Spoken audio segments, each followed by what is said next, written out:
Good afternoon, my Facebook and YouTube friends. This is Chuck Morse doing the program Monday through Friday, 12 noon. Welcome to the show. I am doing the program today on Facebook with the facility of BeLive, which allows me to invite you, if you happen to be watching live the program, to join me via webcam. And where I can actually see you and you can see me, and it's amazing. You also can comment certainly on the program, and I'll read your comments on the air. Tomorrow I'll be joined at this time by Professor Charles Derber of Boston College, who is pretty accomplished philosopher and sociologist, very left guy. And we'll be talking about his philosophy as well as why campuses in America have gone so far to the left, and why the left generally, as the further left they go, the more censorious they become in terms of shutting down opposition. And is that something that's systemic to leftism, as I happen to believe? Or is this something more akin to situation, which is probably what they might claim that it's going on.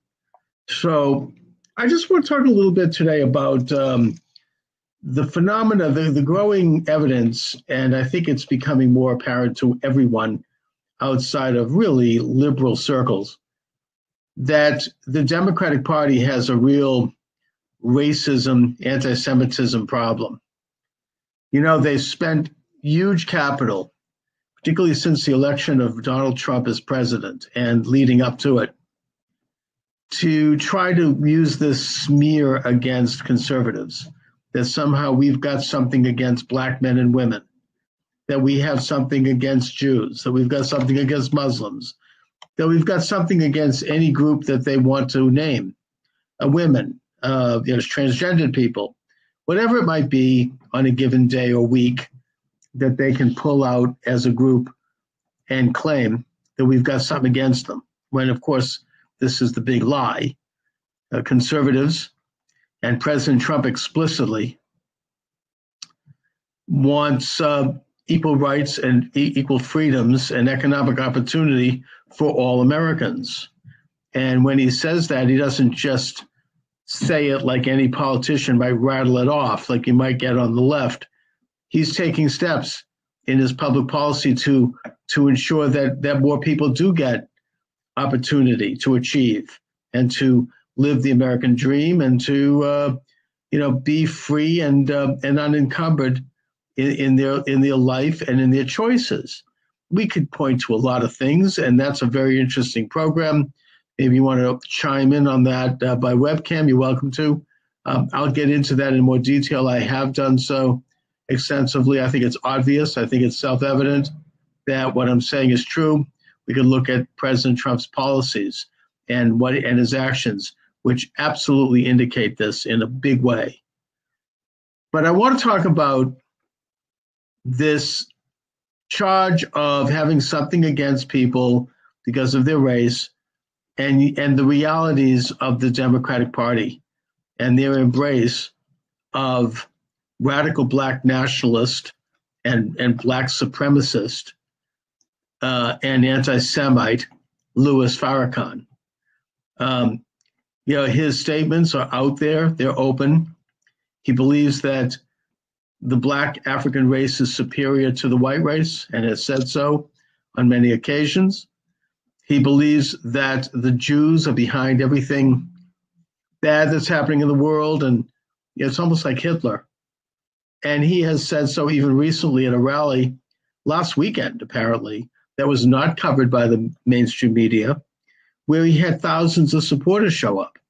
And when he gave one of those viciously anti-Semitic speeches that I've heard since we heard from the Reverend Jeremiah Wright, President Barack Obama's former minister, and his conspiracy theories about Jews. These disgusting conspiracy theories ought to be rejected by all Americans. They are rejected, thank God, by the vast majority of African Americans. And yet they're embraced by elites in the Democratic Party who enable it at best by not criticizing it, by not coming out publicly against it. And in many cases, they collude with it, as in the case of the co-chairman of the Democratic Party, Congressman Ralph Ellison of Detroit, who openly is a participant in and supporter of Reverend Farrakhan's Black movement, Nation of Islam. And also President Obama, somebody in the Nation of Islam now, a year after he's out of office, has released a photo of Obama attending an event with Farrakhan, which was brought up during the campaign, but kind of glossed over, where they're all smiles and they're both standing there in their nice ties and looking very happy with each other. And that Louis Farrakhan is a major political figure in Chicago politics, and he has used that influence to bring in a lot of particularly Black leaders. So you have his influence on the Democratic Party. I'm working on an article right now for Newsmax, which I will hopefully have published later this week, where I get into more specifics, names-wise, of various Democratic Party figures who have supported or in some ways endorsed or aided or financed or received support and aid and finance from the Reverend Farrakhan and his radical Nation of Islam. Now, on this program, and it's archived on my YouTube channel, if you'd like to go there and hopefully subscribe, by the way, I interviewed here locally Rodney X, who is a Nation of Islam minister in Boston, where I live, and I did it on the Boston Neighborhood Network station. You can see that on my YouTube channel. And he brought out all of these really outlandish left-wing conspiracy theories about Israel as being cruel and mean and horrifying, and he accused them of all kinds of horrifying things. None with any support, and none of it true, by the way, of course. And I took him on the show as best I could. It was hard to get into word edgewise, but I've seen it. And that's the point I'm making here. I've seen it firsthand. You can see it by looking at my YouTube channel. It's obvious that the man has embraced anti-Semitic conspiracy theories that are virtually identical to those embraced by Hitler. And they are both the political anti-Semitism that was further advanced by Karl Marx in his book on the Jewish question, and which probably goes to, at least philosophically, why the left lines up with this. But it's also racist anti-Semitism, that the Jewish race he is talking about is evil, and is very much like Nazism, which, I mean, I've gotten into this on other shows. It's more than I want to talk about today, but is a leftist idea and was a leftist philosophy itself. So we ought to watch how this Black supremacist and anti-Semitic and racist ideology, as espoused by the Reverend Louis Farrakhan and his followers, the Nation of Islam, how much influence it's had on the Democratic Party, especially as we head toward the midterms.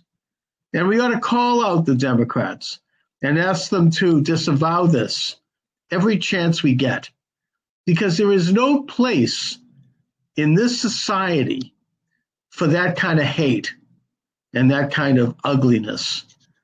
And that to let that stand only serves to legitimize it, reinforce it, and perhaps radicalize the African American community, which is exactly what the Reverend Farrakhan is trying to do. And thank God most Black people, 99%, I don't know the percentage, reject this, that they're loyal Americans, that they want to participate in the American dream like everyone else. And it might even start to ratchet up as President Trump and as conservatives actually make inroads into the Black community, as they have. A recent poll indicates that President Trump is now supported by 18% of the African American community, with a major portion of that increase among Black men. Now, that is significant. Obviously, it needs a long way to go, but given the fact that McCain only garnered 3% in the 2008 election and Romney garnered 6%, Trump garnered 9%. So that's an increase, but now it's up to 18%. So that's a major threat to the left wing. I don't want to be insulting here, but their plantation, let's put it that way, where they just expect Black people to kowtow to their agenda without offering them anything.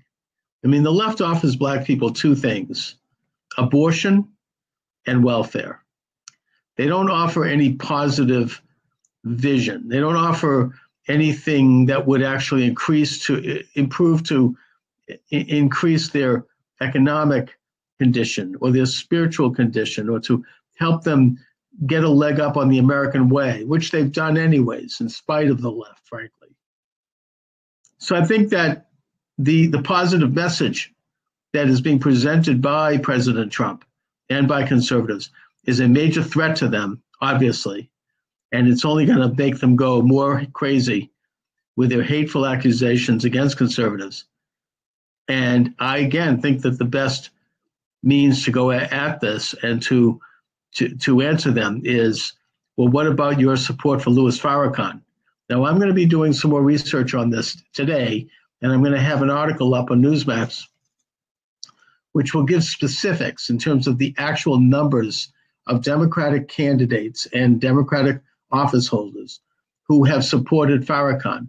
And I'm going to get into how they've supported Farrakhan in quotes. I'm going to get into why they've supported Farrakhan philosophically. And I think that the best approach here, again, is to call them out and say, every time they try to make an ugly, false accusation against conservatives that we somehow have something against Black people or any other group of people, we need to respond by calling them out and saying, what about your support for Louis Farrakhan? What about his comment about Jews? What about his Black supremacy ideas? Do you support them? Why are you lending support to them? Why are you aiding and abetting their racist, anti-Semitic agenda? Anyway, I want to thank you for watching, everyone. The program is live Monday through Friday, 12 noon, as I launch into the wonderful world of the YouTube.